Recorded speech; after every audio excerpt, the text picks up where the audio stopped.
All right, before we get started today, it was time to do some planning. We laid out where the bunks are gonna go, where the cabinetry is gonna go, laid out the tanks, the sink, figured out the fridge.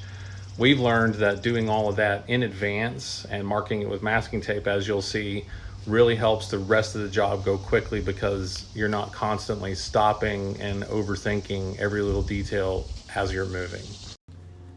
Starting with the empty floor this morning, we took some masking tape to mark a few things off.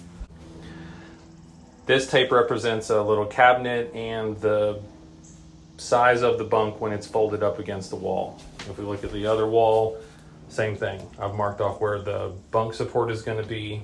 This is our toilet area, which is 30 inches by 24. Next to that, I'll have my gray water tank with the sink. This is my area where stuff's going to come through the wall. Marked it off as not for use by anything else. Just works that my 13-gallon freshwater tank fits very neatly behind the fridge.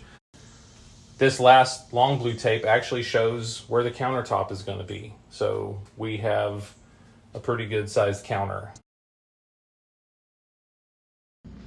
Things never turn out quite the way you plan, so I wanted to show you how we changed our minds, moved the refrigerator to the left and the sink in the center.